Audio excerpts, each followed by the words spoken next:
dis-lui avec moi, merci Seigneur. Non seulement pour ton amour, pour ta présence en moi et avec moi.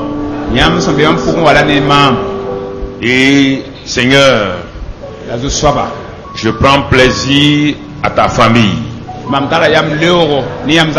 Car mes frères et mes sœurs qui sont là sont les membres de ma famille. C'est toi qui les as placés dans ton corps comme tu l'as voulu. Et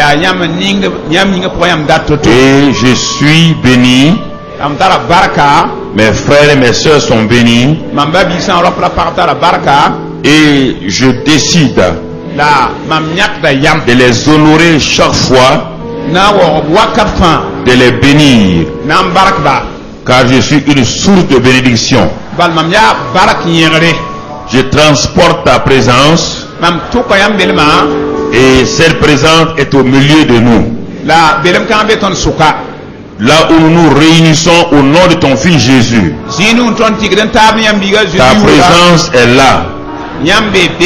Que je sente ou pas. Et merci pour ta présence ce matin.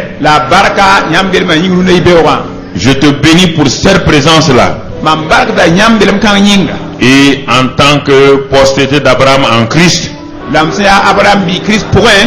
la bénédiction d'Abraham est sur moi. La bénédiction d'Abraham repose sur moi. Et c'est pourquoi je suis béni le matin. Je suis béni le soir. Toutes les bénédictions d'Abraham sont pour moi. Merci Père. Au nom de Jésus. Alors si les bénédictions d'Abraham sont pour toi, tu vas les chanter avec moi ce matin. En anglais et ensuite en français. Bénis le Seigneur ce matin. Exalte le Seigneur ce matin. Élève le Seigneur ce matin. Parce qu'il n'y a aucune ombre de variation en lui. Dans le nom de Christ Jésus. Gloire à Dieu. Apprenons à aimer ceux que Christ a rachetés par son sang. Ce n'est pas une affaire de sentiment, c'est une affaire de décision du Seigneur. Et plus nous apprenons à aimer les gens par volonté, plus l'émotion et les sentiments vont accompagner.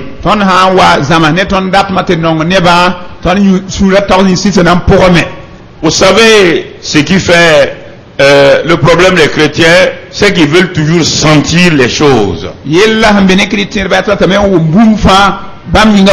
Si je sens que je dois saluer ce frère, je le salue. Si je ne sens pas, c'est pas vrai.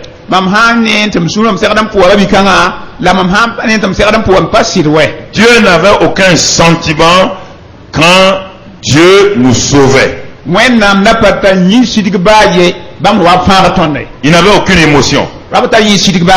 Parce que nous l'avons tellement trahi, nous l'avons tellement fait du mal, que si Dieu devait sentir ce mal et cette douleur en lui, nous ne serons pas sauvés. C'est par pure décision que Jésus-Christ a accepté de descendre sur la terre et de venir se livrer comme sacrifice donc pour notre salut. Et c'est pourquoi chaque matin, quand tu te réveilles, l'ennemi fait tout pour t'envoyer des sentiments négatifs.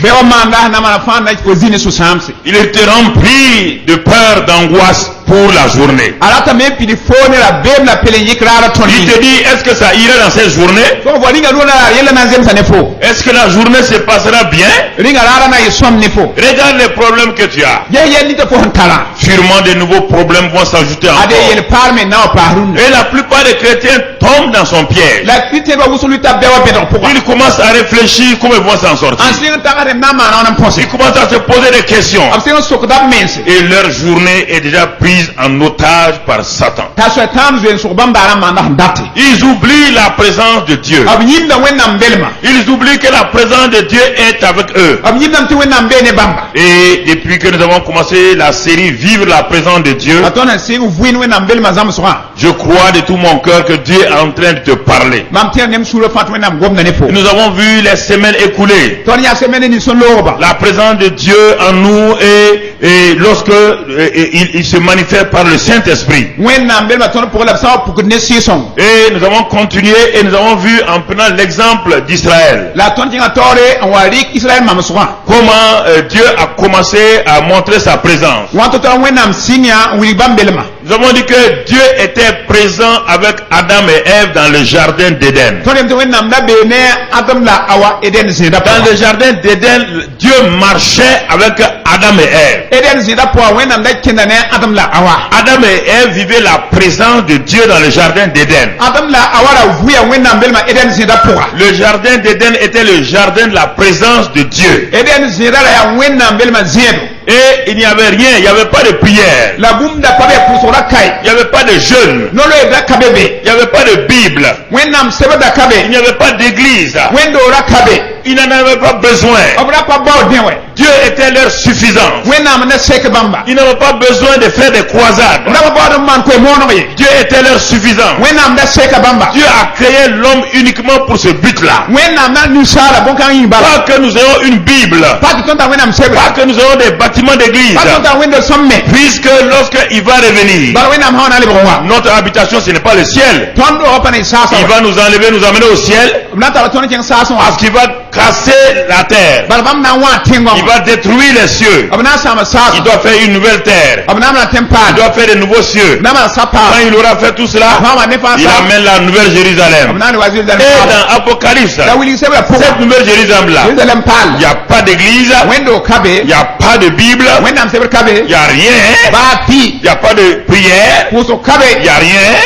Comme au commencement, c'est la communion avec Dieu encore. C'est la relation avec Dieu encore. C'est découvrir la bonté de Dieu encore. Entre le premier Adam qui est tombé et à la nouvelle Jérusalem, c'est la période transitoire.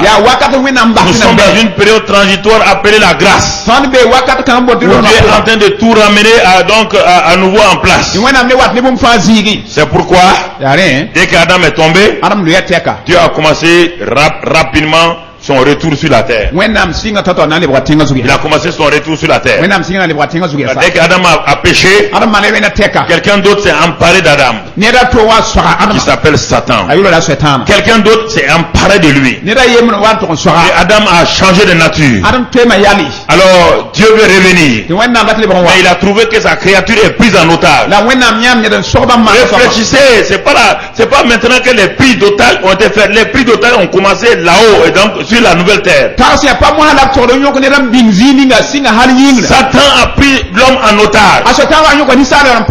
Dieu est tout puissant. C'est ça les preneurs d'otages. Ils savent que vous êtes une armée puissante. Ils savent que vous avez la force. Mais ils tiennent l'homme otage là collé à eux. Ils mettent un couteau à sa gorge. Et ils vous disent, si vous faites un mouvement, votre frère, votre soeur là est un cadavre. Satan a pris l'homme en otage. Le grand Dieu avait un problème. S'il vient avec sa force, il va détruire l'homme. Alors Dieu s'est arrêté. Dieu a développé les stratégies. Dieu a développé une approche. Dieu a développé une tactique. Comment venir retirer l'homme de la main de Satan sans que l'homme ne soit détruit et montrer à Satan avec un petit bambin. Alléluia.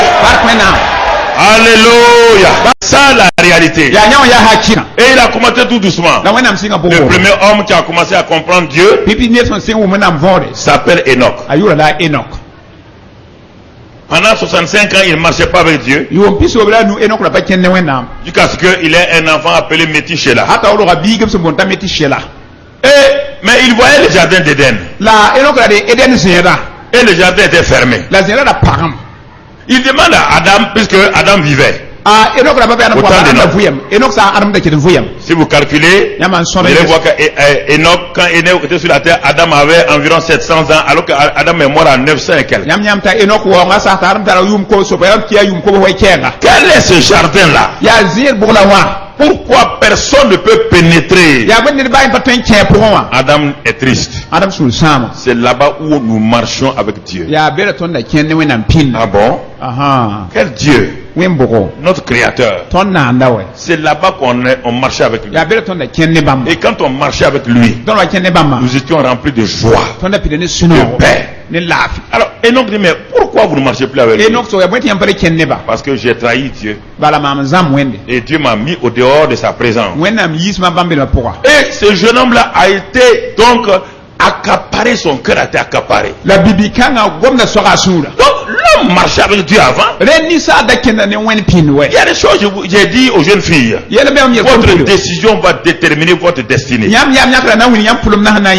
pas Dieu qui fait les choses. Ça c'est la tradition. Votre décision, dès que vous avez l'information et la bonne information, dès que vous avez la parole, vous allez faire vous-même votre destinée. Ce n'est pas Dieu qui décide les gens, toi tu seras ceci, tu seras cela. Non, c'est l'information que vous avez, la révélation que vous avez, que vous mettez en pratique, en connexion avec le Saint-Esprit.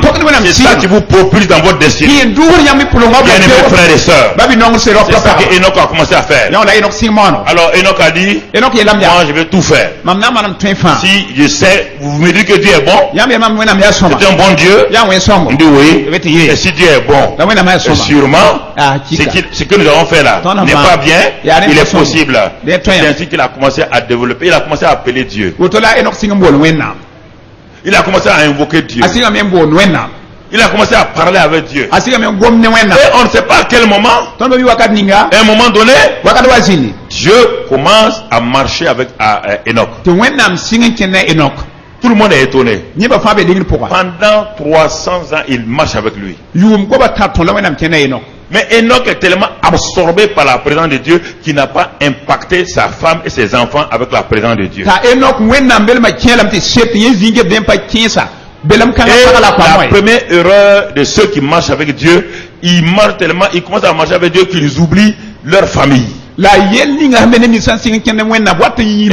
été la première erreur d'Enoch. Alors il a marché avec Dieu. Et un jour il ne fut plus. Dieu l'a pris. Si vous regardez, Enoch est un grand-père de Noé.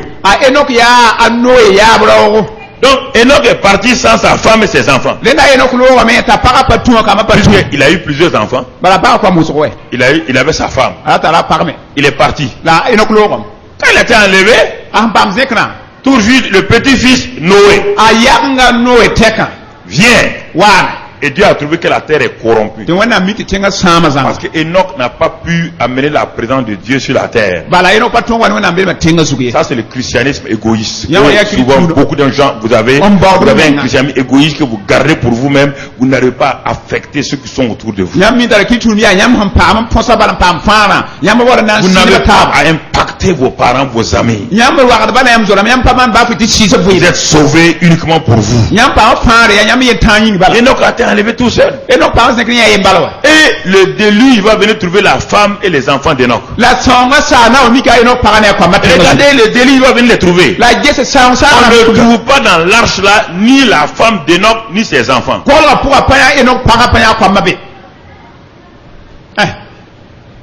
Ça veut dire qu'il n'a pas eu d'impact sur sa famille. Il n'a pas eu d'impact sur sa famille. On ne voit pas la femme d'Enoch ni les enfants d'Enoch dans l'arche.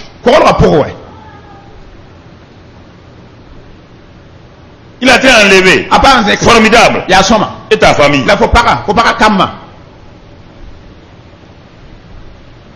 Dieu a commencé à marcher avec Noé. Noé a commencé à pratiquer la présence de Dieu. Quand il est sorti de l'arche, Dieu fait une alliance avec lui. Dieu met un arc-en-ciel.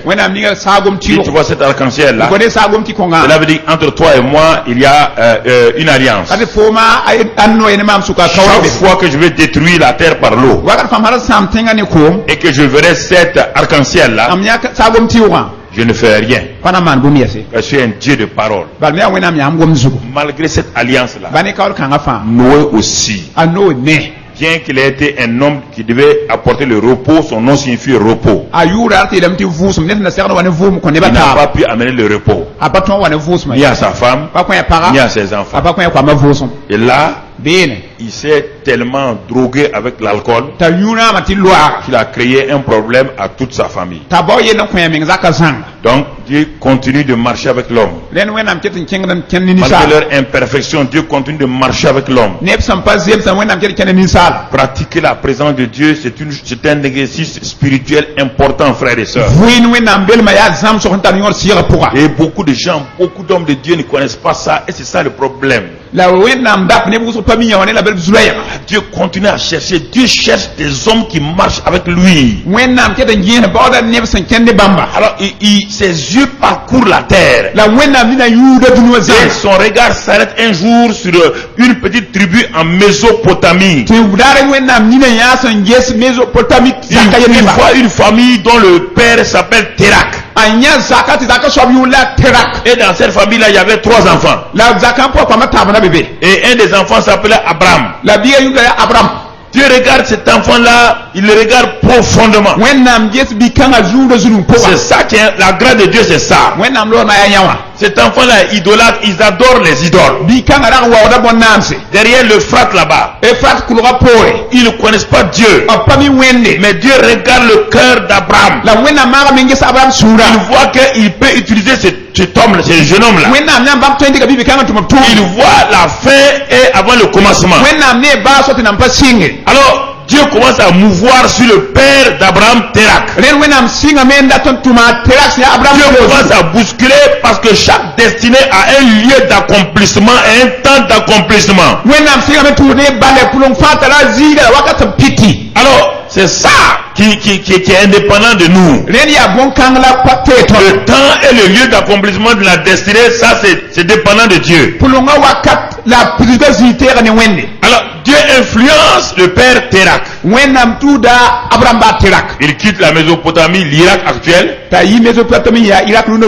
Il franchit le fleuve. Et il descend vers Canaan. Instant, personne ne connaissait ce nom-là. Et il arrive dans un endroit transitoire appelé Charan. Beaucoup de gens finissent leur destinée à Charan. Charan, c'est une bénédiction. Mais ce n'est pas l'accomplissement. Charan, il faut faire attention à cela, frères et sœurs. Votre vie ne finisse pas sur cette terre-là à Charan. C'est-à-dire que mi-figue, mi-raisin. Je suis la route de Canaan. Et à un moment donné, Térak étant arrivé à Charan, il a commencé, c'est normal, puisque Dieu ne peut pas bénir votre enfant sans bénir le Père. Dieu a béni le Père. Alors le Père, comme c'est lui qui influence la famille, il arrive donc à Charan. Il trouve que c'est bien. Charan veut dire petit fruit, c'est-à-dire qu'il y a des fruits quand même, mais c'est petit. Il s'installe royalement à Charan. Il bloque tout là-bas à Charan. Il y reste. Il prend plaisir à la vie de Charan. La vie de Charan, c'est une vie de mélange. Un pied dans le monde, un pied avec Dieu. C'est ça Charan. Quand même, faut pas exagérer. Dieu Dieu n'est pas si méchant que ça. On peut vivre dans le monde et vivre avec Dieu. Dieu dit nous sommes dans le monde. Mais nous ne devons pas utiliser le système du monde. Dieu n'a jamais dit qu'on ne doit pas être dans le monde.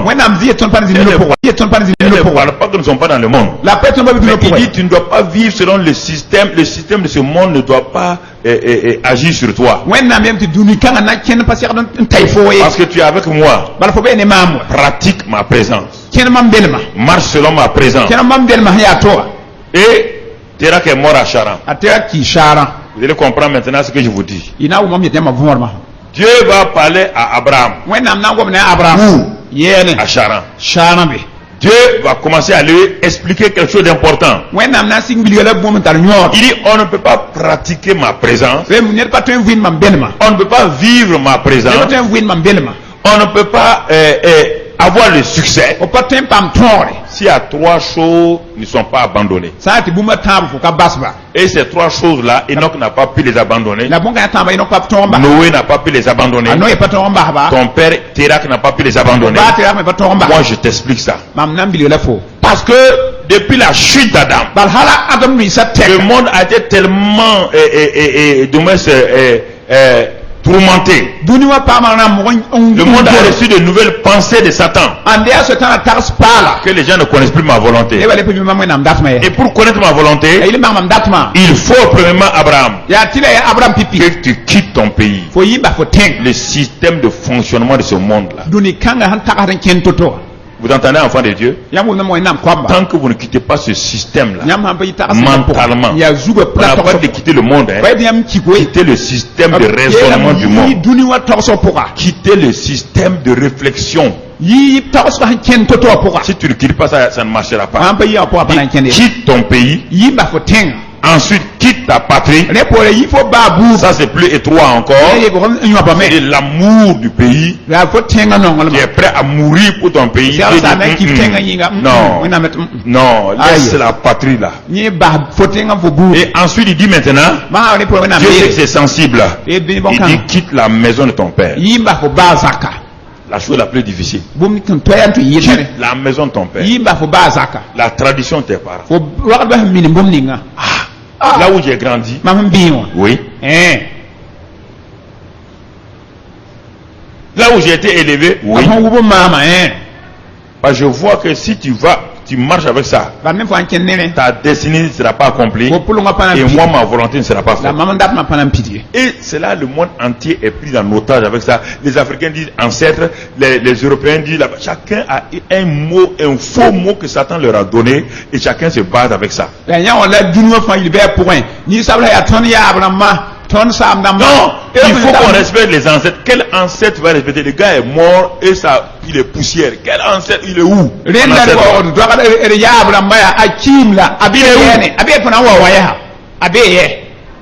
où? Ton ancêtre est où? Va me l'amener comme ça, il va lui parler. Des mensonges que Satan a mis sur les Africains et qui les tient liés. Quand il est arrivé en Europe, il les a regardés et il n'aime pas les ancêtres. Il leur a dit donner autre chose. Tout le monde est tenu par lui. Tout le monde est esclave de Satan dans sa dimension. Vous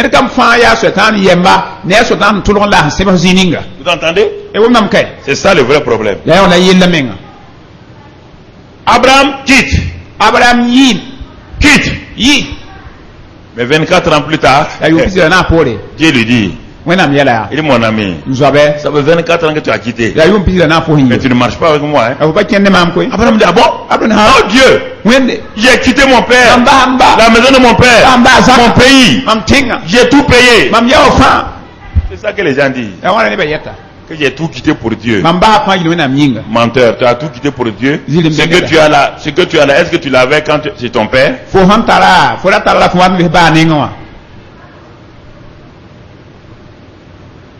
J'ai tout quitté pour Dieu. Ce que tu as là, tu l'avais chez ton père. Abraham, ce que tu es là, quand tu étais chez ton père, tu avais ça. Il dit, tu n'as rien quitté. Regarde. Yes. Ça fait 24 ans. 24 ans, je viens te parler. 24 ans, je te donne des suggestions. Tu me dis oui aujourd'hui. Demain, ta femme t'influence. Après demain, Agar t'influence. Ensuite, Pharaon t'influence.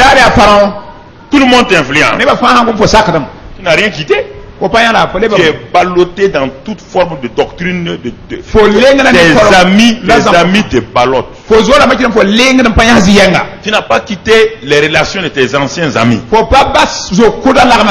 Voici la vie d'Abraham. Dieu dit, moi je m'appelle El Shaddai. Si on marche avec moi là, on n'a pas besoin de compromis. Je suis tout suffisant. Mes tactiques sont suffisantes. Mes stratégies sont suffisantes. Ma manière de travailler est suffisante. Tout est suffisant. Et ensuite sois intègre. Voilà les deux choses que Dieu veut. Voilà les deux choses si nous voulons pratiquer la présence de Dieu. Et à cause de cela, maintenant, tu as gardé ton ancien nom. Et ton nom est une identité. Tu t'appelles Abraham. Donc tu es un père élevé, un père potentiel. Chaque fois qu'on t'appelle Abraham, les gens déclarent un père potentiel mais qui n'aura pas d'enfant de sa femme Sarah. Je vais te donner une nouvelle identité. Te donner une nouvelle identité. Maintenant, je vais mettre dans ton nom mon propre nom. Quand on le lit en français, on ne le comprend pas. Quand on le lit en hébreu, donc Dieu, le H là, regardez Abraham, ensuite Abraham. C'est une simple lettre qui est là en français, H. Mais en hébreu, c'est le nom de Dieu lui-même. Dieu introduit son nom dans le nom d'Abraham. Donc, Abraham et Dieu deviennent une seule. Ils deviennent une communion. Et à ce moment-là, Dieu dit à dès le moment où tu as maintenant mon identité en toi,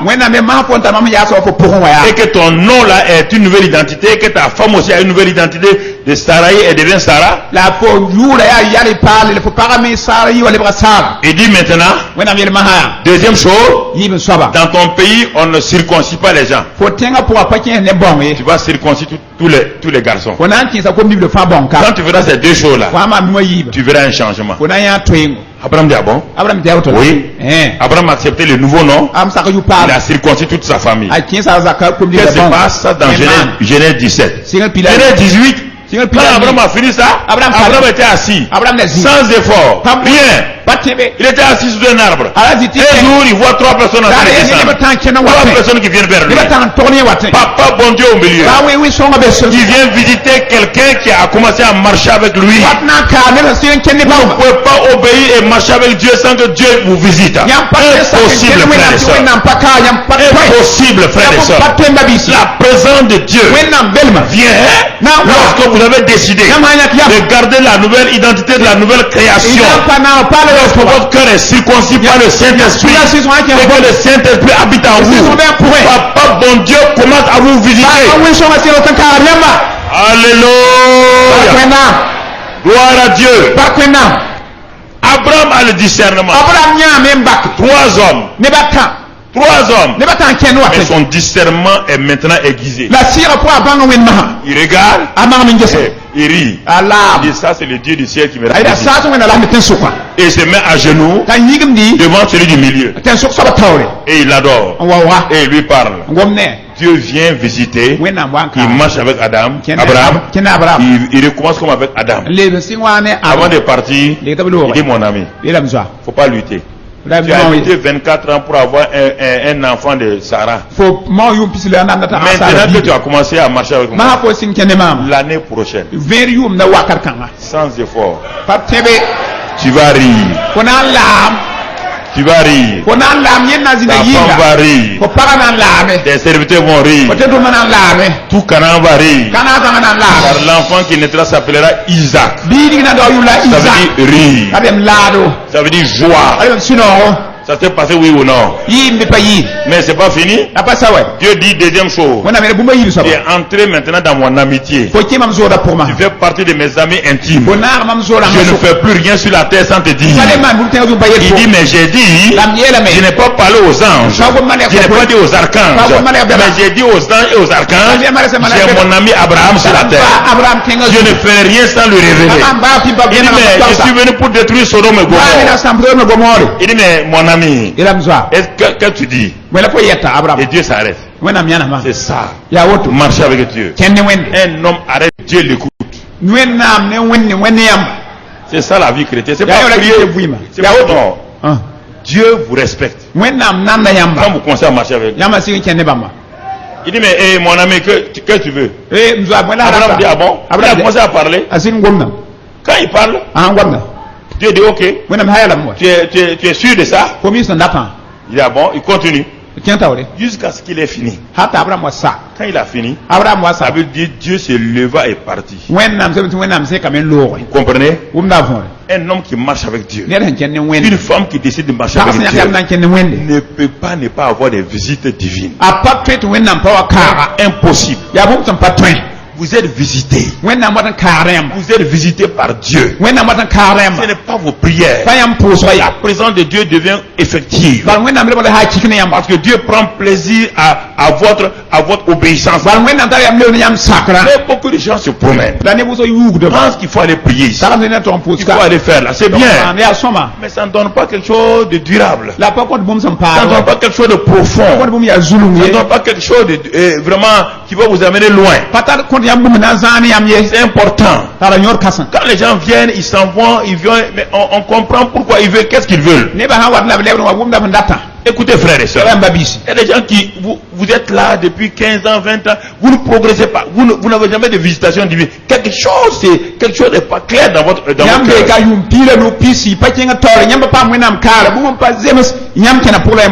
Et ainsi de suite, nous avons vu. Ensuite, nous sommes tombés sur les petits, l'enfant d'Abraham, Isaac, ensuite nous avons vu Jacob. Jacob, pour pouvoir pratiquer la présence de Dieu, il a fallu que d'abord que Dieu brise toute sa chair. Bien que Jacob ait eu un grand-parent appelé Abraham,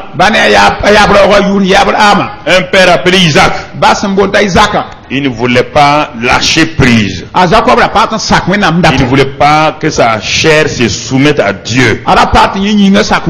Il y a plein de gens qui luttent avec leur réputation, leur renommée, leur désir personnel. Pendant 25 ans, 30 ans, ils sont chrétiens. Tu ne vois rien. Chaque fois, c'est des plaintes.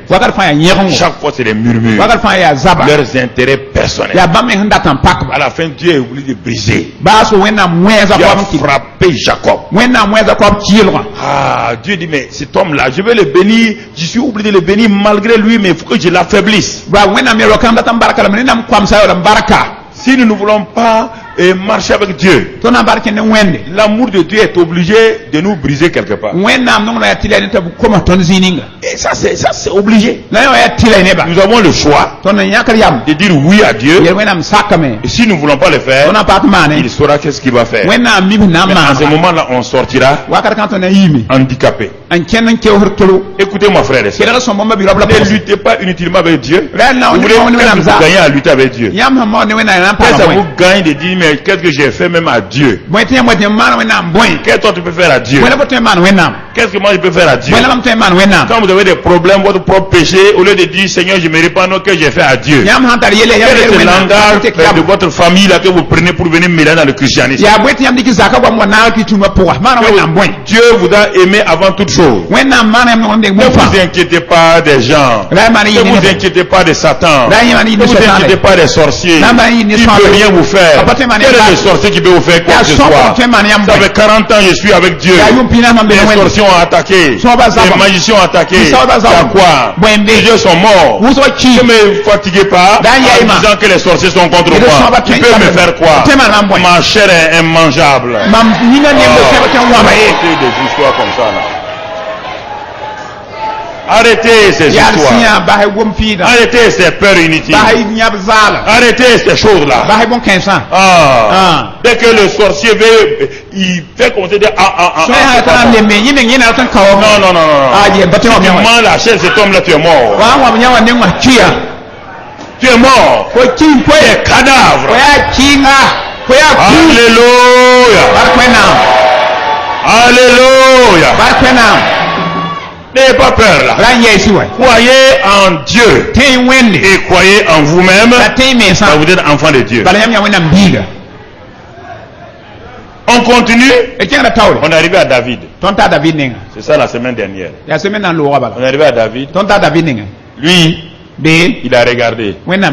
Il a écouté l'histoire d'Abraham. L'histoire d'Isaac. L'histoire de Jacob. Il a suivi toutes les histoires. L'histoire de Moïse. Il a tout suivi.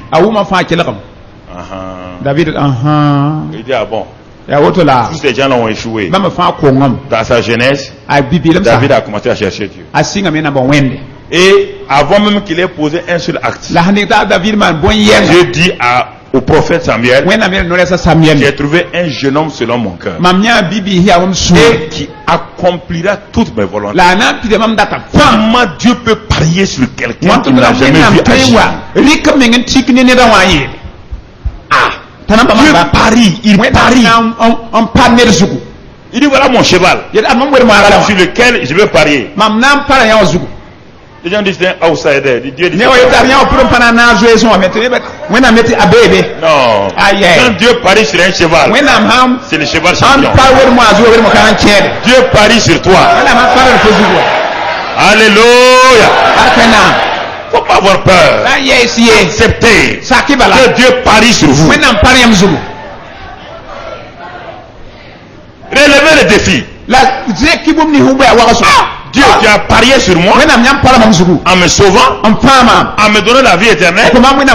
Alors je vais tenir ferme. Je vais montrer à ce monde-là que tu n'as pas mal parié. Dieu a parié sur Adam et Dieu a baissé la tête. Dieu parie sur chacun d'entre vous ici. Qu'allez-vous faire? Est-ce que Dieu doit baisser la tête chaque jour quand on vient te parler? Quand Satan est monté, au moment où Satan pouvait monter au ciel, quand il est monté au ciel, il est parti pour parler à Dieu. Dieu dit, hé, Satan, je sais ce que tu veux. Je sais où je te vois sur la terre, tu tournes. C'est Job là que tu veux, hein? Satan dit, oui. Il dit, mais Job là, ça c'est mon type. Moi, je parie sur Job. Satan dit, faut pas parier. Hein. Si tu paries, tu vas perdre. Tu as parié sur Adam, tu as perdu. Tu as parié sur beaucoup de gens, tu as perdu. Et Dieu dit pas Job. Il parie sur lui. Il dit, ah bon? Il dit, bon, tu verras. Laisse-moi le toucher.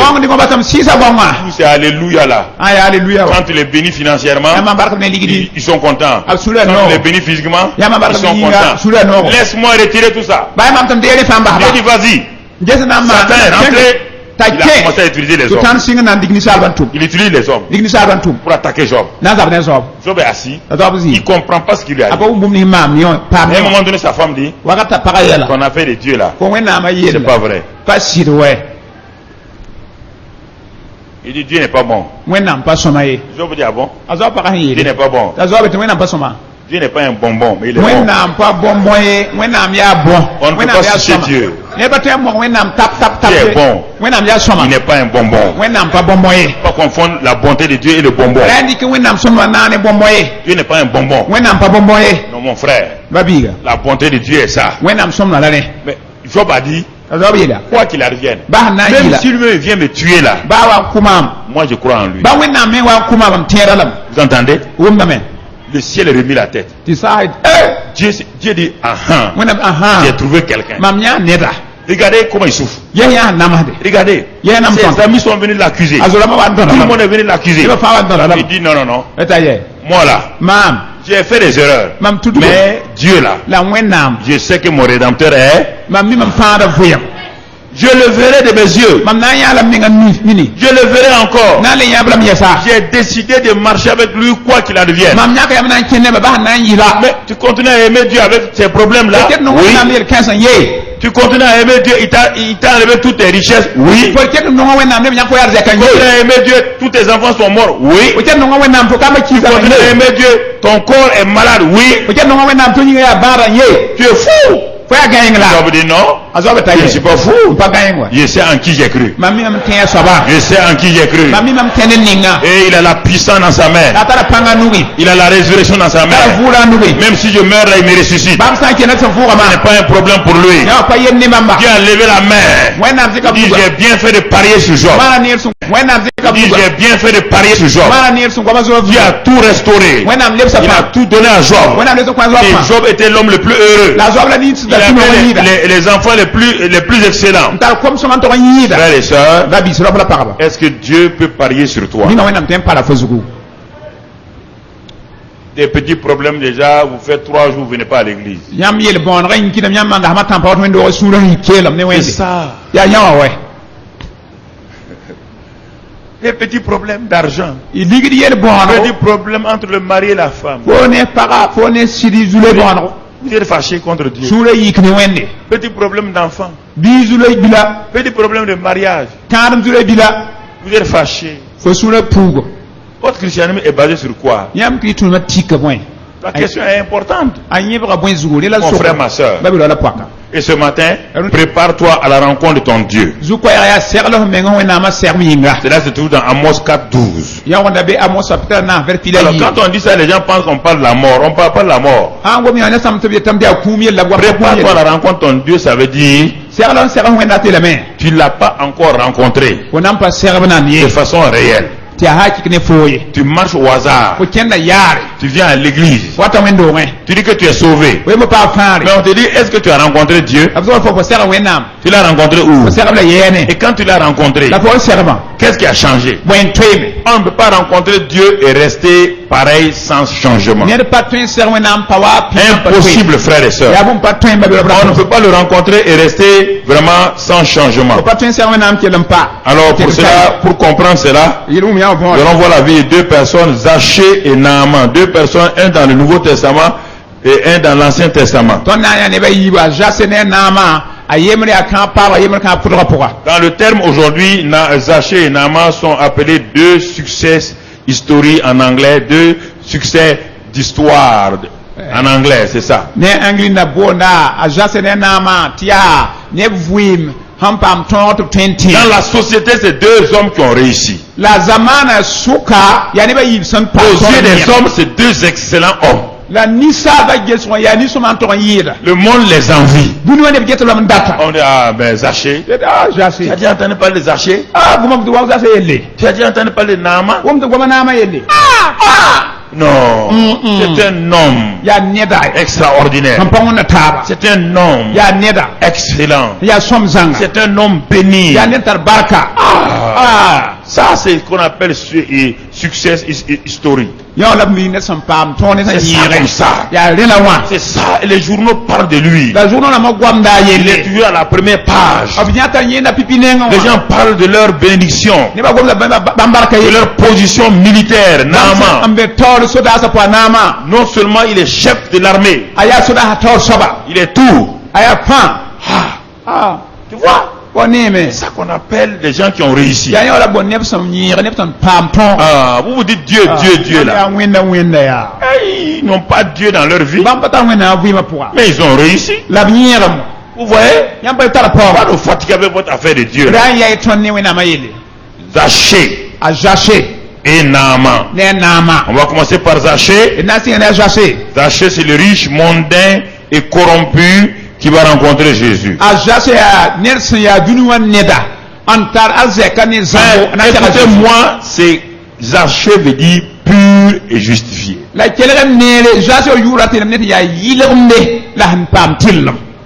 Ses parents ont donné ce nom-là parce que ses parents aspiraient à la pureté et à la justification.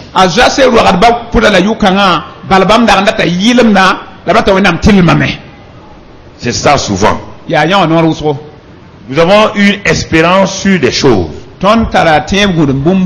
Nous donnons un nom. Mais la chose tourne mal. Et très souvent, quand c'est comme ça, nous perdons l'espoir. Nous pensons que nous avons échoué.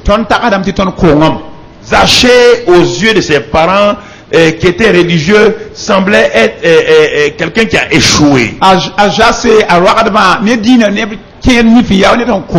Puisqu'on l'a appelé pur justifié.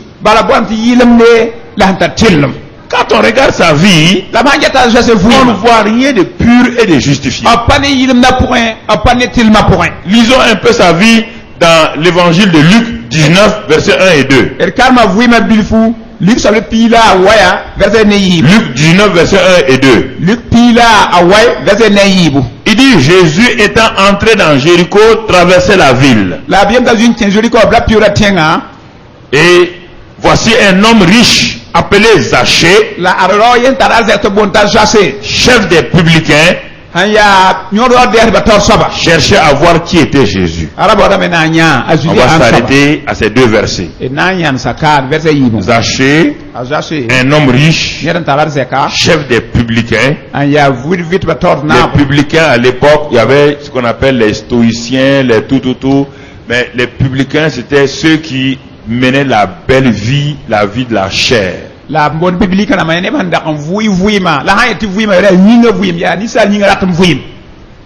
vie.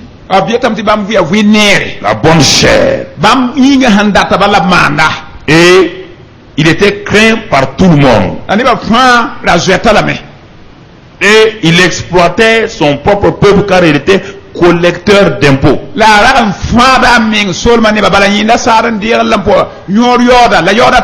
On dit il était le chef des gens de mauvaise vie.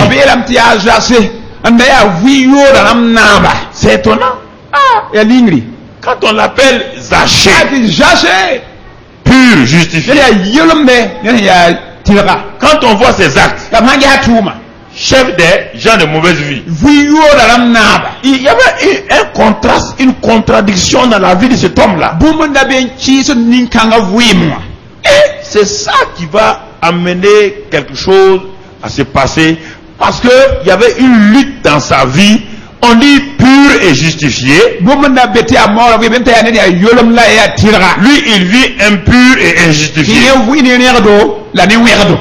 Et c'est ça la vie souvent que nous ne comprenons pas.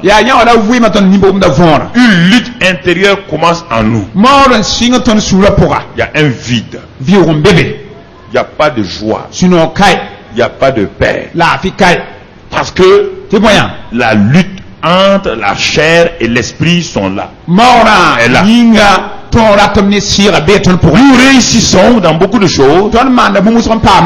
Comme Zachée réussissait, sa notoriété grandissait dans la ville de Jéricho. Jéricho qui est une ville qui a été maudite par Josué. Il était un notable de la ville de Jéricho. Les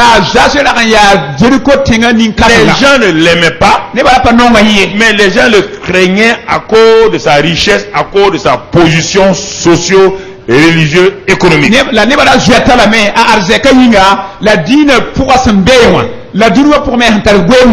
Mais à un moment donné, Zachée ne s'aime pas lui-même. Parce qu'il a vu qu'il avait une vie hypocrite. Il a vu que son nom veut dire pur et justifié. Et sa vie de chaque jour, c'est le contraire. Il était un homme vide. Il avait sa religion. Il était juif. Et à la synagogue, on le respectait. Il était respecté. Mais quand il sortait, il continuait à vivre cette vie-là. Parce qu'il il est religieux, il n'a pas encore rencontré Dieu. On peut aller à la synagogue, à l'église, sans avoir rencontré Dieu. On a saupoudré d'un peu de religion. Et nous sommes bénis. Et d'une manière ou d'une autre. Un jour, On vient dire à Zachée. Il y a un jeune homme qui est dans la ville là, qui s'appelle Jésus-Christ de Nazareth. Il vient de Nazareth. Alors que la Bible dit que rien de bon ne peut venir de Nazareth. On dit mais lui il vient de Nazareth. Et il y a quelque chose de bon en lui. Toi tu viens de Jéricho. Il n'y a rien de bon en toi. Il dit ah bon? De Nazareth. Quelque chose de bon peut sortir. Et les gens ont dit viens et vois. Viens et vois comme Philippe a dit à l'autre. Nathanaël, viens et vois. Viens voir seulement. Mais Zachée était un notable, n'oubliez pas, un homme riche. Un homme que tout le monde craignait. Il ne peut pas aller directement devant tout Jésus, c'est une honte. Il ne peut pas prendre une décision publique, c'est une honte. Comme Nicodème, un chef religieux.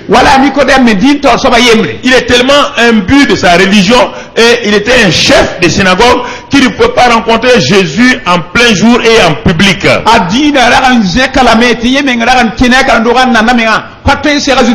Frères et sœurs, dans notre vie, il y a parfois des Zachées qui sont cachés.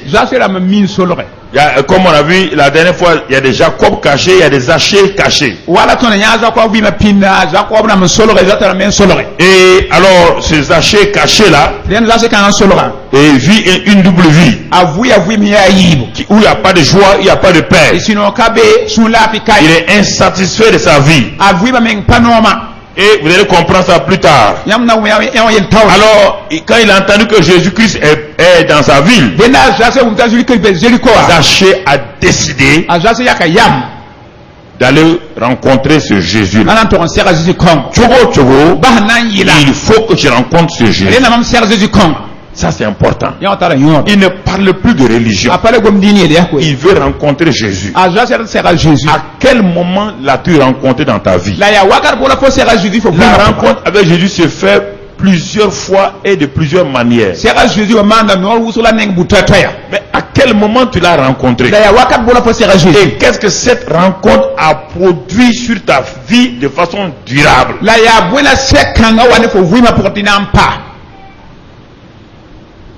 Une rencontre avec Jésus qui n'opère pas un changement profond dans ta vie n'est pas une rencontre avec Jésus. Le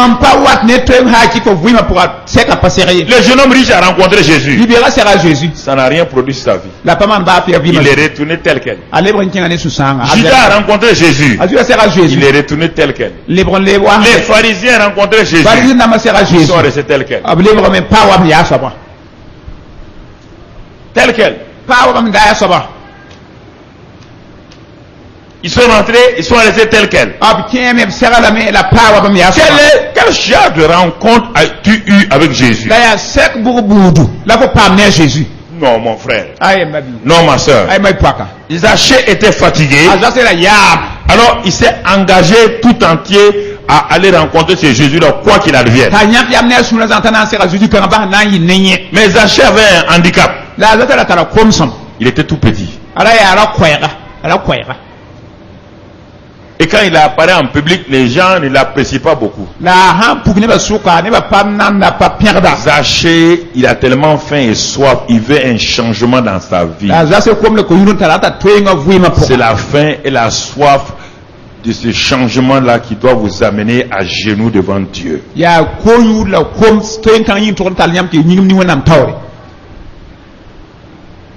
Vous tenez sur vos deux pieds.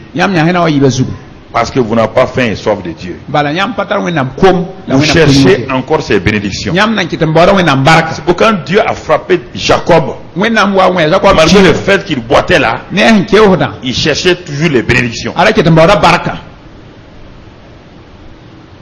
Zachée n'a pas été frappé. Mais son homme intérieur n'a pas de paix, n'a pas de joie. Vous imaginez le plus riche de la ville? Il est tourmenté. Il n'a pas de paix. Alors que tout le monde l'admire. Tout le monde dit, mais ça, cet homme-là, mon vieux, il serait bon que mes enfants soient comme lui. Et l'homme est tourmenté. Il est tourmenté la nuit. Il vit une vie de publicain, une vie mangeons, buvons, demain nous mourrons. Le samedi, il est à la première place dans la synagogue, il est assis et il est là. Et quand le prédicateur prêche, il dit oui, ça c'est le message est bon. Non. Le message est bon. Mais sa vie ne change pas. Non, le message n'est pas bon. Un message qui ne change pas la vie d'un homme n'est pas un bon message. Ou bien il vient trouver un cœur qui est fermé.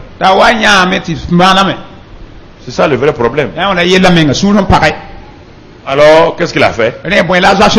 Il n'a pas demandé la vie de quelqu'un. Il y a des moments où vous n'avez pas besoin de demander la vie ni de votre père, ni votre mère, ni votre femme, ni votre... Vous décidez vous-même. Votre décision déterminera votre destinée.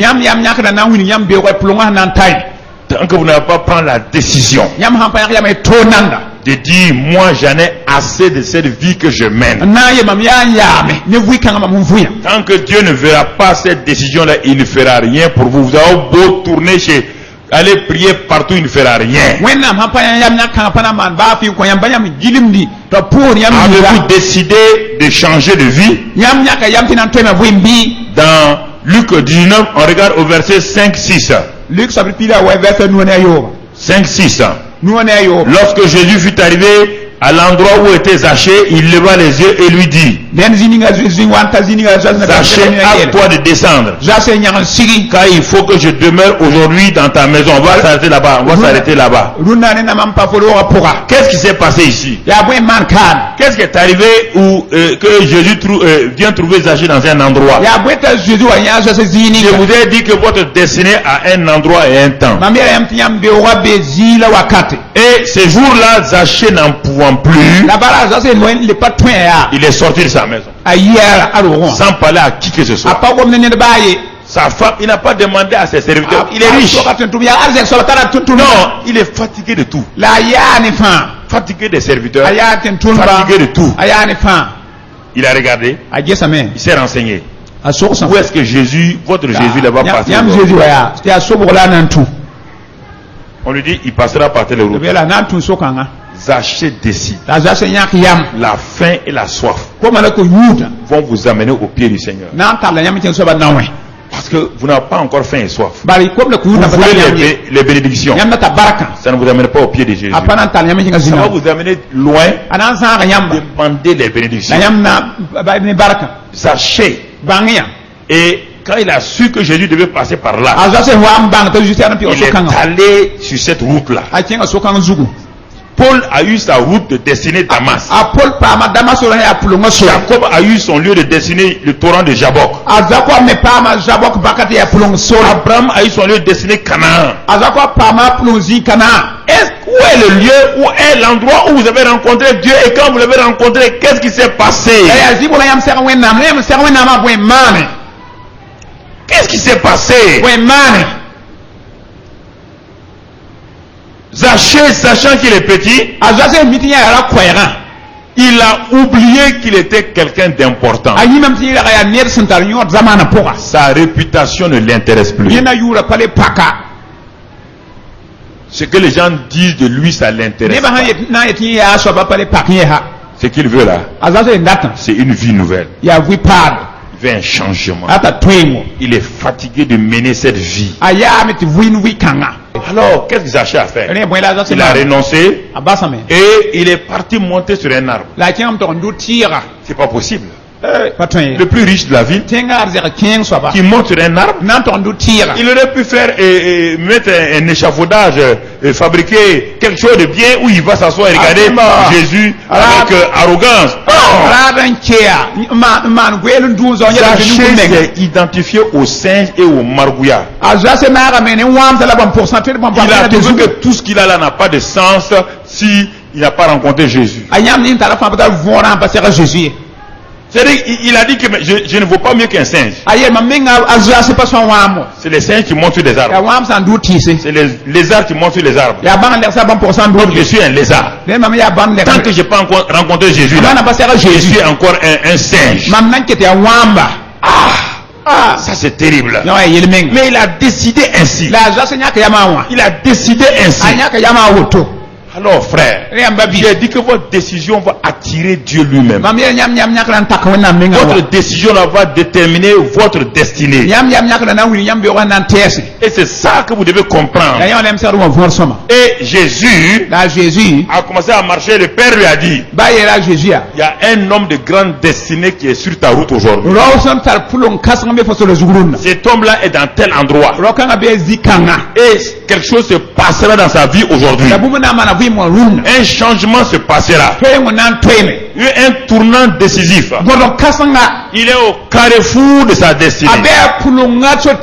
Et pendant des années, je le suivais. Mais aujourd'hui, c'est le jour de la décision. Et tu vas voir quelque chose. Jésus arrive sous ce gros arbre-là. Tout fut feuillu. Les gens disent, mais pourquoi il s'arrête? Jésus ne s'arrête pas seulement. Il dit, Zachée, descends. Les gens ont dit à Jésus, et cette fois-ci, tu t'es trompé. Zachée, c'est le moro puissant de la ville. Quand il vient à la synagogue, là, les chars sont là. Tout est là.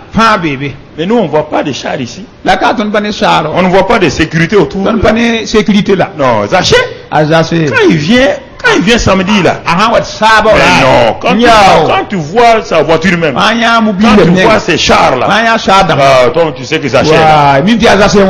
Jésus, c'est Zachée là, à moins que ce soit quelqu'un d'autre. Les Zachée dont tu parles là, il ne peut pas être ici. Et puis encore, tu l'appelles sur un arbre? Non, toi aussi. Jésus. Sur un arbre? Jésus, il dit, Zachée, descends, car je vais demeurer dans ta maison aujourd'hui. Mon frère, 2, 3, 4, 5, Zachée a fait il est descendu comme un singe. Les gens ont dit la hakuturma.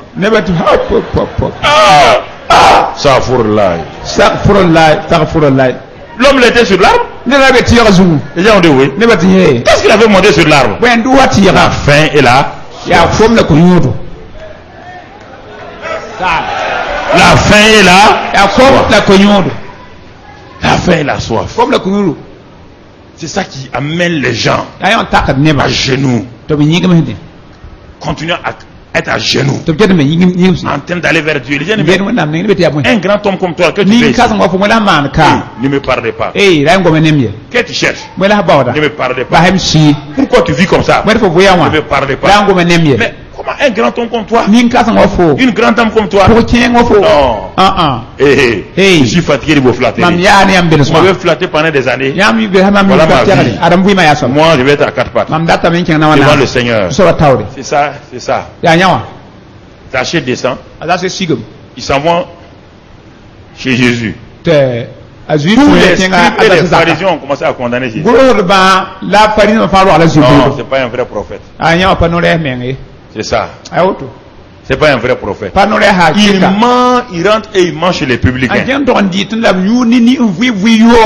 il est venu pour ça. Il n'est pas venu pour les gens qui sont dignes. Il est venu pour les gens indignes. C'est pourquoi moi je suis content qu'il soit venu pour moi. Je ne t'ai pas dit de recevoir. Il est venu pour moi, je suis content. Je suis content de ce qu'il soit venu pour moi. Alors Luc 19 verset 6 et 7. On va voir. Verset 6. Regardez ce qui va se passer. Regardez ce qui va se passer, frère. Zachée s'est attendu de descendre et le reçu avec joie. Première chose. Il a reçu Jésus avec quoi? La joie a commencé à rentrer dans sa vie. Première chose. Quand on rencontre Jésus, on reçoit d'abord quoi? La joie. Première chose. Cette joie-là est différente des plaisirs. Zaché avait des plaisirs. Il avait des jouissances pour son corps. Maintenant, il reçoit une joie dans son esprit. Verset 7, mon ami. Qu'est-ce que la Bible dit? Voyant cela, tous murmuraient et disaient: il est allé loger chez un homme pécheur. Jésus ne s'inquiète pas de la vie des gens. Il s'inquiète de ton avis à toi. Ce qui importe pour Jésus, c'est pas ce que les gens pensent, c'est ce que toi tu penses. Regardons le verset 8. Mais Zachée se tenant devant le Seigneur, arrivé chez lui, il lui dit: voici, Seigneur, je donne aux pauvres la moitié de mes biens. Et si j'ai fait tort de quelque chose à quelqu'un, je lui rends le quadruple.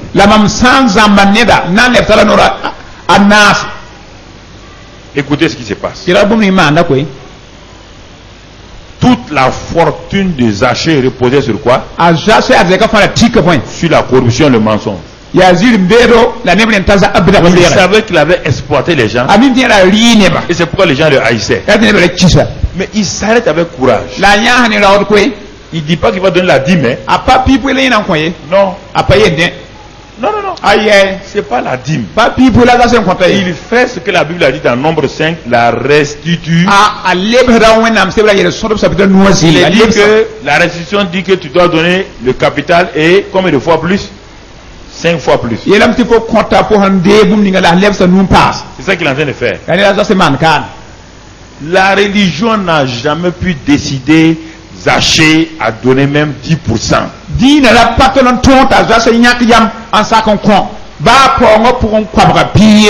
Jamais. Mais le fait qu'il a reçu la joie du Seigneur, la richesse est devenue pour lui rien. Parce que la joie du Seigneur, ce changement de vie, Zachée a renoncé à sa vie de publicain. Donc il a renoncé à ses maîtresses. Il a renoncé aux différentes femmes. C'est ça les chefs de publicains. Il a renoncé à cette ancienne vie. Tous les aspects de son ancienne vie, il a tout renoncé. Il a dit la moitié de mes biens. Et ce n'est pas fini. Je vais faire la liste de quiconque que j'ai trompé là. Je les chercherai et je leur donnerai 4 fois plus. Jésus regarde l'homme là. Il le regarde attentivement. En ce moment-là, tous ceux qui critiquaient Jésus là, est-ce qu'ils pouvaient parler encore? Est-ce qu'ils pouvaient parler encore? Non. Est-ce qu'ils sont prêts à donner? Est-ce qu'ils sont prêts à se sacrifier? Non. Ils voient l'homme le plus riche qui décide. Sa femme et ses enfants, non, ils ne croient pas. C'est papa qui fait ça? C'est mon mari qui fait ça? Oui. Elle dit, ma femme, je suis fatigué de la vie que je mène. Il vous a fait souffrir inutilement. Il vous a fait souffrir. J'ai vu que la richesse que j'ai eue là ne pouvait pas apporter la joie ni la paix. Donc je renonce. Ça veut dire que s'il renonce à sa richesse, quelle maîtresse va le suivre encore? Quelle est la maîtresse qui va le suivre? Zachée n'a pas regardé ça. Il dit non, ma vie, je renonce à ma vie ancienne. La rencontre avec Jésus, c'est ça que ça produit. Ça ne produit pas mi-figue, mi-raisin. Je ne peux pas accepter ça. Non, je suis sauvé, j'ai rencontré Jésus. Mais tu continues à être comme ça? Continue à être comme ça? Tu l'as rencontré où? Quand? Et qu'est-ce qu'il a fait? Il m'a sauvé. Comment? Ta vie n'a pas changé. Jésus. Jésus t'a rencontré Jésus. Tu as accepté Jésus. C'est Jésus que je connais là. Quelque chose ne va pas. Il faut réviser vos positions. Quand le menteur rencontre Jésus, il dit la vérité. Quand le jaloux rencontre Jésus, il n'est plus jaloux. C'est ça. Quand le rancunier rencontre Jésus, il n'est plus rancunier. Jésus, je parle. À Jésus. Je ne parle pas de la religion. Ouais, frère. Lis le dernier verset. Lis le dernier verset. Non, le verset qui suit. Jésus dit à Zachée. Jésus dit à Zachée, écoutez maintenant. Le salut est entré aujourd'hui dans cette maison. Le salut est entré dans la vie de Zachée. Dans la vie de qui? Donc la décision de Zachée a affecté qui? Tout père de famille qui prend une décision affecte sa famille négativement ou positivement. Tout père de famille est responsable de la situation spirituelle, physique, morale de sa famille.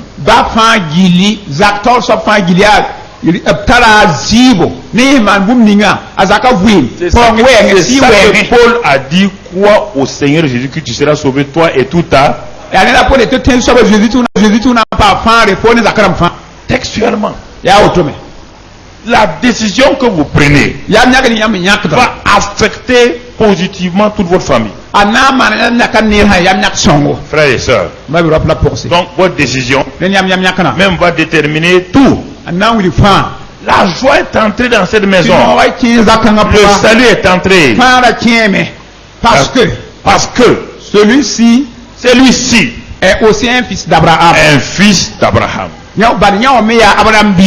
Avant de continuer avec Zachée rapidement, un jour, il y a dans une église un jeune pasteur qui a été affecté. Vraiment, il avait tout le cœur entier pour l'œuvre de Dieu. Il était décidé que l'église la grandisse. Il criait à Dieu, il s'engageait. Il a amené les chrétiens à prier et à jeûner.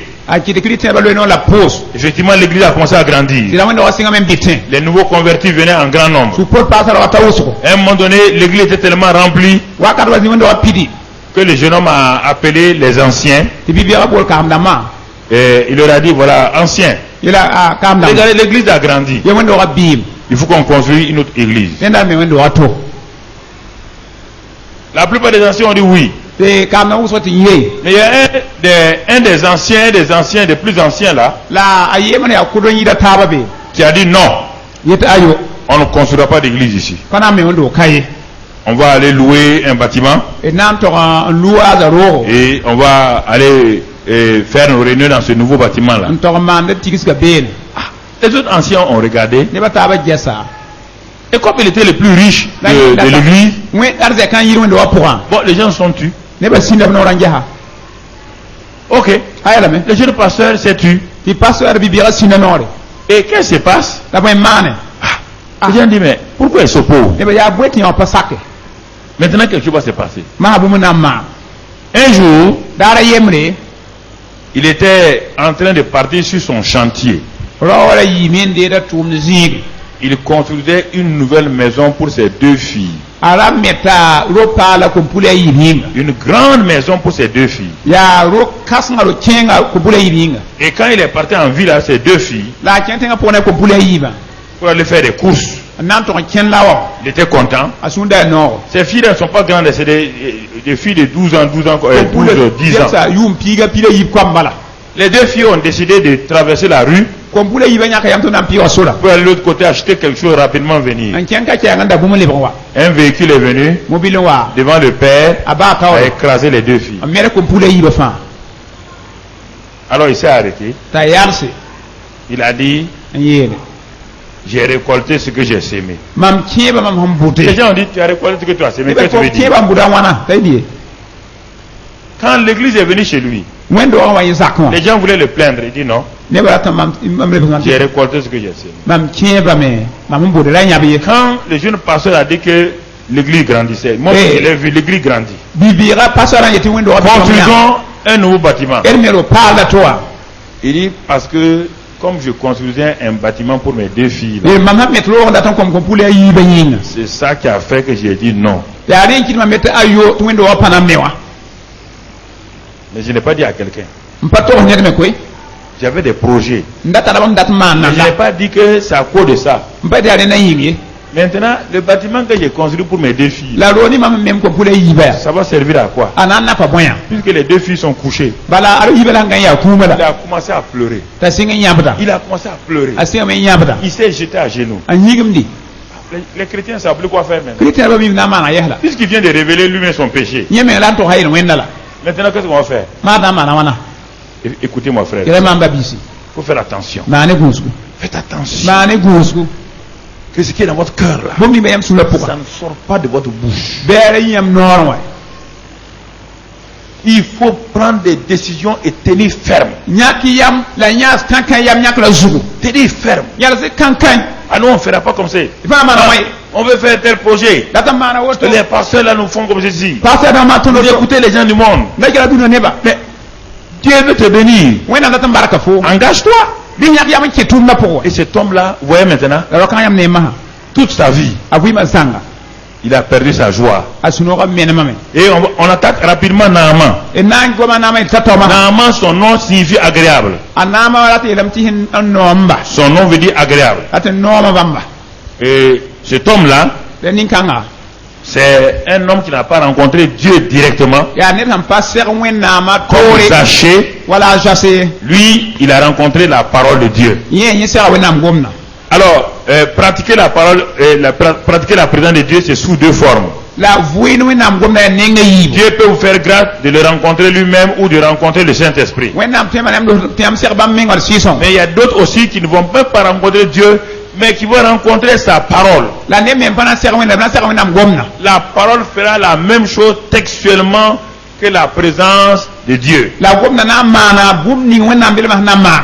Naaman n'a jamais rencontré Dieu. Anama zi ser wende. Mais vous allez voir Em na yame. que Naaman va aussi vivre la présence de Dieu à travers la parole. Ta nama me na vuina wena mbele ma tunu ne gomna. Naaman veut dire agréable. Nama tem tan Vous nomba. avez vu Zachée? Yam nya zase la. Zachée a fini sa vie comment maintenant? Azase ba la bima ne. Il était maintenant quoi? Ala do yolom de Pur et la fama justifié. tulma. À cause de la rencontre avec Jésus. Ah sera Jésus yinga. Voici Naaman. Ara nama me. On l'a appelé agréable. Bolam tan nomma. On ne sait pas pourquoi ses parents l'ont appelé agréable. Mais alors bamba tan nombamba vore. Mais quand on regarde sa vie, La banja zase. il n'y a rien d'agréable dans sa vie dans un premier temps. Hanom niram anama bima nan kai pipi. Mais le curriculum vitae de Naaman est éloquent. La nama vui mana tum na sebre bulida ya. Allons dans 2 Rois 5. Elle tient yim dinna sabda nuazi. On va voir son cursus là-bas. E na ya nama vui ma ya. Dans 2 Rois 5, Naaman, Yim dimda manu nama chef ya. de l'armée du roi de Syrie. Siri man na soda na. Chef de l'armée Soda ha tawsaba. du roi de Syrie. Siri ma soda tawsaba. Jouissait de la faveur de son maître. Azus soba na bara dongolam. Il est le chef d'état-major. Yen la chef de major. Et il jouissait de la faveur du roi. La siri ma mengra dongolam. Et d'une grande considération. La la na la soma. C'est-à-dire que tout le pays le considérait. La te tenga zanga la na nama. Un homme élevé. Ner han zeke. Car c'était par lui que l'Éternel avait délivré les Syriens. Bala ya hitunu ni la kasabla yo la sirien. Et ensuite, cet homme était fort et vaillant. Laissez le mot lépreux d'abord. La le pore anama yiganda o. Regardez son cursus. Gesia nama sura. Fort et vaillant. Ya ninkenga la ganda o. Grande considération. Gesia katlan na nam son tai. Jouissait de la faveur du roi. Lima menga ran nongolame. Le bras droit du roi. Yen la lima la tikda. Chef de l'armée du roi de Syrie. Siri lima soda naba. Et il a vaincu Israël. La nama tonga Israël. Un grand homme. Ya ninkasanga. Un homme qui arrive à vaincre Israël, Nena tonga Israël. c'est un grand homme. Ya ninkasanga koi. Il était content. Asura no ma menge. Il était content. Asura ya no. Oh, quel cursus. Ba ya sura kasanga menga. C'est ça. Ya woto. Il était agréable humainement aux gens. Ni salva ara no ma ni salva. Son nom et sur le plan charnel, ça plaisait aux gens. Naaman. Ni salva itama anoma tondo. Ah oui, c'est un grand homme. Hein? Ya ninkasanga koi. Ah, c'est lui qui est... Ouais, là, c'est l'homme qu'il nous faut. Ya ne ninga na ser ne tondo la nya wabala. Et cet homme-là, La ninkanga il était... Malheureusement, il était un mort ambulant. zubuka la ya kum nan paluye. Il était lépreux. Kum ken yimin nan ara wawre. Un seul point. Ça va nettoyer tous les 5 ou 6 autres points. C'est-à-dire qu'on met dans un plateau la lèpre, on met dans l'autre plateau vaillant, fort, vu de la faveur du roi, grande considération, chef de l'armée. La lèpre a soulevé tout ça.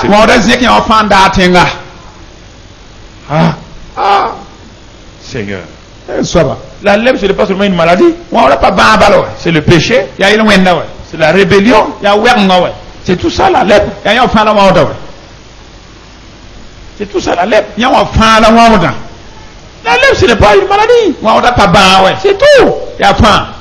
Elle est spirituelle, morale, physique.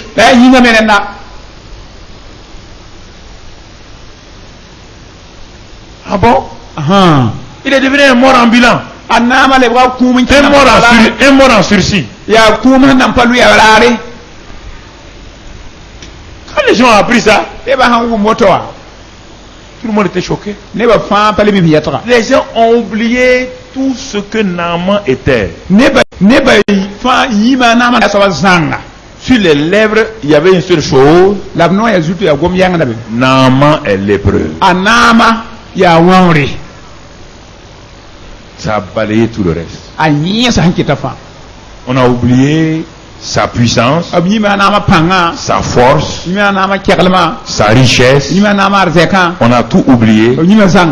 Naaman qui était rentré dans le cercle fermé des succès historiques. On va le voir, en même temps il est dans ce cercle resté et en même temps en dehors de ce cercle-là. Par sa réputation, il est parmi les gens, il est sur la liste, comme on appelle, des gens les plus connus de son pays. En dehors du roi, il est le numéro 1 connu. En même temps, il est exclu de ce petit carré-là parce qu'il a la lèpre. Quel drame. Quel terrible contraste. Terrible. Terrible. Donc les gens le saluent de loin maintenant. Il ne peut pas aller vers quelqu'un.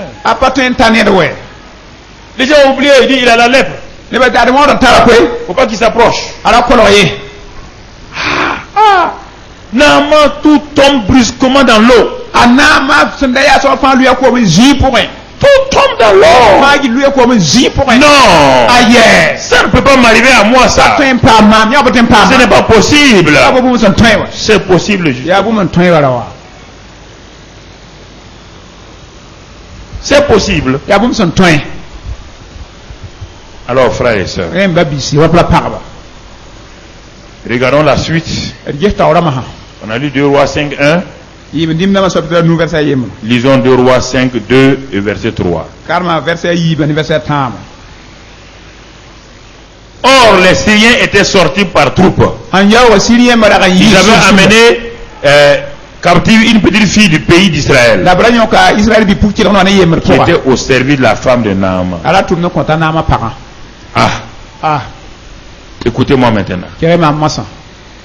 Dans la maison de Naaman, il y avait quelqu'un de caché. L'histoire de Naaman complète celle de Zachée, mais elles sont différentes.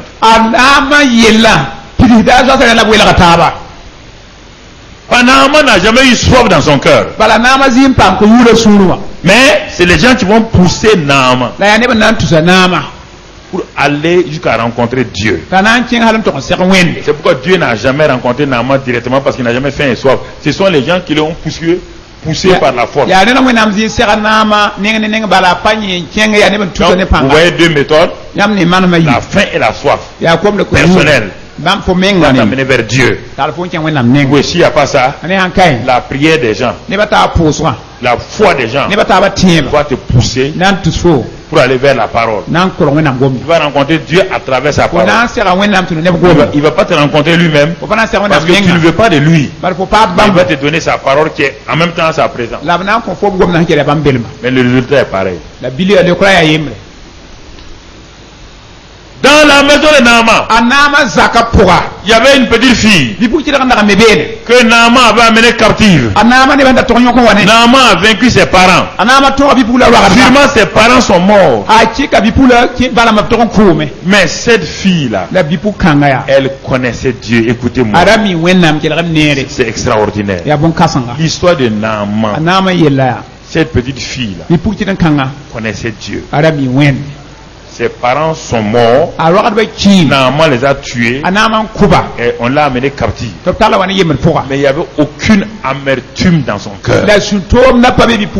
Elle n'a pas dit c'est bien fait pour le général Naaman. Elle n'a pas dit il a tué mes parents. Il a détruit mon pays. Maintenant, c'est par là qu'on sait que quelqu'un connaît Dieu. Elle avait une information que Naaman n'avait pas. Les renseignements généraux de l'armée de Syrie ne pouvaient pas avoir l'information que la petite a.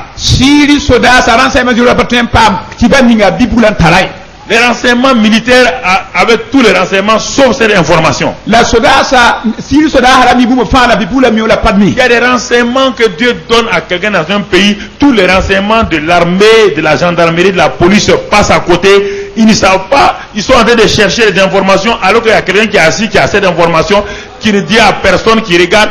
Il sait ce qui va se passer. Si tu leur dis, ils vont venir te dire, mais comment ça va se passer? La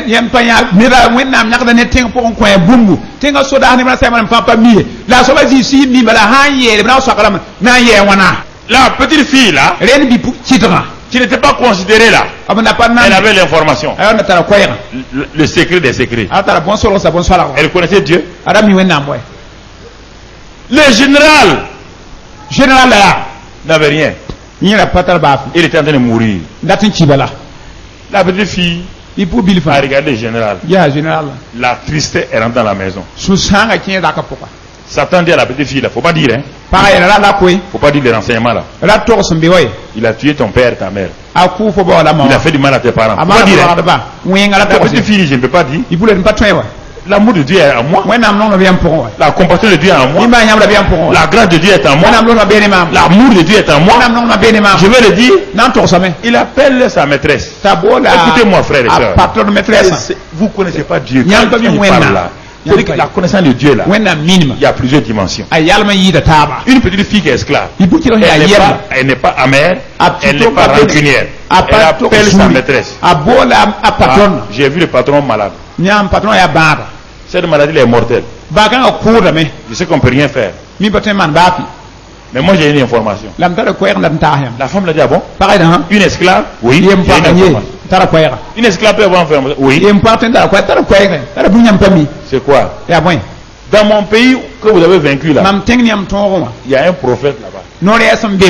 Il a la parole de Dieu. Si vous partez, Naaman est guéri. La femme dit, ah bon? Simplement comme ça. Il dit, mais comment, si le prophète était fort, pourquoi on a vaincu ton pays? La petite fille a ri. Vous avez vaincu le pays là, c'est pas à cause du prophète. Les habitants ont péché. Les jours qui vont se repentir, ils vont vous vaincre 10 fois. Ils vont vous vaincre. Écoutez frère. Ah bon? Première parole. Naaman a rencontré la parole dans sa maison. Il ne savait pas que dans sa propre maison il y avait la parole de Dieu. Parfois dans votre maison il y a la parole de Dieu. C'est quelqu'un de votre famille que vous négligez. C'est quelqu'un de votre famille. C'est votre femme qui vous parle. Vous négligez. Ce sont vos enfants qui vous parlent. Vous négligez. C'est une petite fille dans votre maison que personne ne considère là. Elle est en train de vous parler, vous négligez. La maîtresse a amplifié la voix de la petite fille. La sayana parisien kabi pour le. Quand le mari est rentré, elle a dit, eh mon mari. Asira jo imtira. La petite esclave là. Yem pour bilewe. Elle est importante, hein. Elle a une information. Attends le quoi. Non, m'a dit quoi? Elle a nommé ta point. Quelle information qu'elle a que moi je n'ai pas? Moi là, tous les renseignements généraux, j'ai ça ce matin. Quelle information? Il y a un réseau qu'on ne peut pas connecter. Le réseau du Saint-Esprit. Il n'y a pas un cellulaire qui peut le connecter. Il n'y a pas de satellite qui peut prendre ça. C'est ça mon frère. On ne peut pas capter ça. Incaptable. Quand Dieu parle, on ne peut pas capter ça, mon ami. C'est ça le secret de Dieu. Que parfois nos nations ne comprennent pas.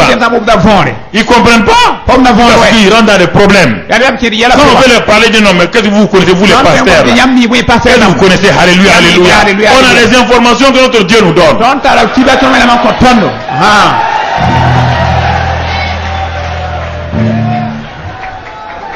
Faut honorer Dieu.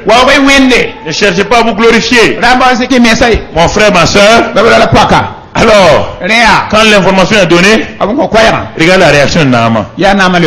Pour lui, aller voir Dieu, qu'est-ce qu'il a fait? Il a ramassé des chemises, de l'argent. Les gens croient que c'est pourquoi on flatte les gens de faire ce que tu veux. Quand tu vas mourir, on va prier. Mais c'est ça l'erreur là. Dans la tête de Naaman, sa richesse peut influencer Dieu. Est-ce que la petite fille a dit d'aller voir le roi de Syrie et d'Israël? D'aller voir qui? Et il est parti voir son roi, il a demandé une lettre de recommandation. J'ai signé son excellentissimo roi de Syrie. Demande au roi vaincu d'Israël de recevoir mon chef d'état-major et de le guérir. Il a cacheté ça. Il a dit bon, on ne peut pas le voir, il faut ramasser ma femme. Remplir telle valise là. De dollars. D'euros. Pas de CFA, hein. Faut mettre des habits. Faut mettre tout. Et il a dit à tous ces militaires, allons-y.